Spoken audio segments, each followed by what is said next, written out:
Let's go live now to the independent member for Wentworth, Allegra Spender. Thank you very much for your time. Let me ask you a question that I asked the Prime Minister. This relates to the official interest rates. The October budget had them hitting 3%, the recent budget 3.85. We now know they're at the official cash rates at 4.1%. The consensus is it gets to 4.6. Let me ask you, should the government be doing more, going harder from its perspective to fight inflation? Thanks, Kieran, for the question. And I think that the government, frankly, should be going harder, because I think communities and families are really, really hurting right now with these interest rate increases. And it's getting to all sorts of different people, and a lot of people here in Wentworth. And I think that the government could be going harder, particularly on productivity. I think the Reserve Bank governor has been talking about how if we don't actually address productivity, we are going to just see an increasing inflation. And I frankly don't think the government is going hard enough on that issue. Is the government, with its championing of higher wage increases plus its IR reforms, coming, as you rightly point out, at a time of low or no productivity, is that all going to boost interest rates far higher than what they needed to be? Look, I think that the IR reforms that the government is trying to pursue, and also pursued before Christmas, are potentially really concerning in terms of productivity.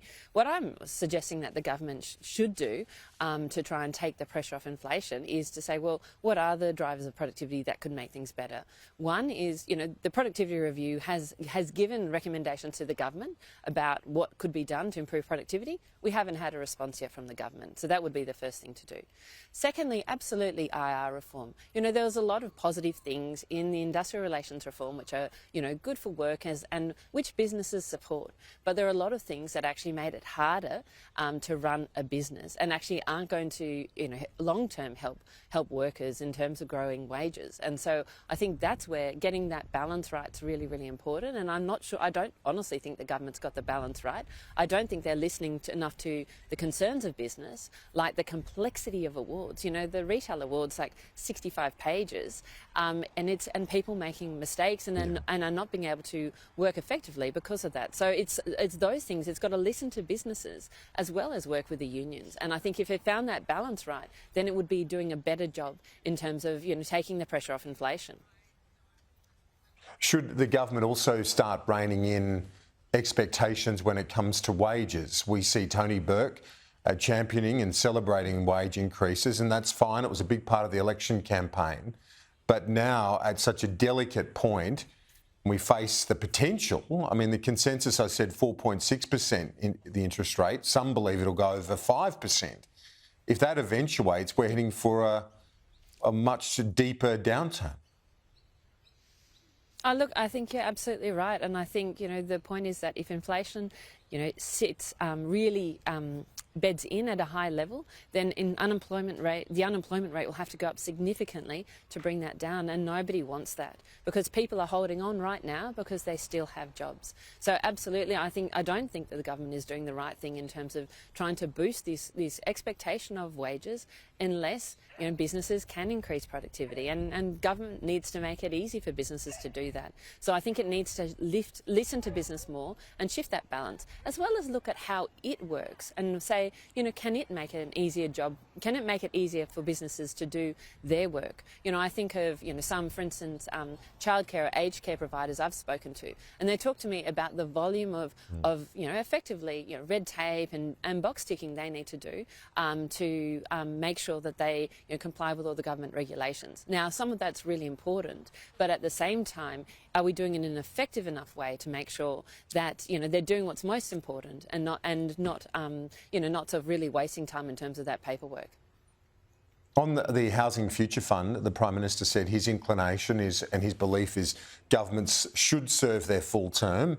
But he said we'll see what the Greens party does. What's your read on what the Greens are doing here? Is it just posturing? when it comes to that housing fund? Why wouldn't they let it through?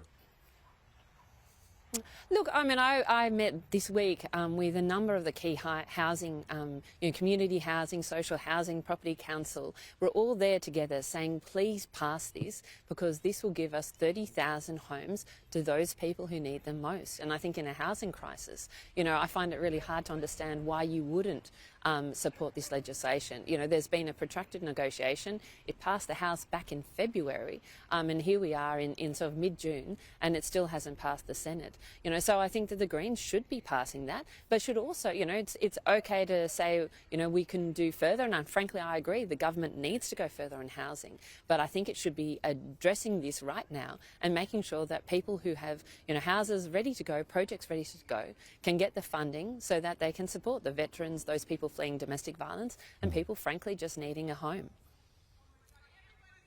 Finally, on the Voice to Parliament, the Prime Minister still has optimism about its prospects. I know you support it.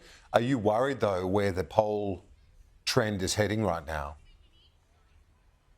Look, we've had actually some volunteers out this week now that the legislation has passed, just at the local train station, handing out information about the Voice. And I think, we've had a really good reception. A lot of people are still, frankly, working out what this is. One of my colleagues was door knocking and said, about a third of people still really didn't understand what the Voice was. So I think we've got a big job ahead of us in just firstly making sure everybody understands what's being asked of them, and then also the simplicity of the question, which is frankly, that is about giving advice and about giving recognition to Aboriginal and Torres Strait Islander people. So I think, we've got a long way to go, but I'm still optimistic we can do it. But frankly, I just think there's a lot of work that needs to be done on the ground.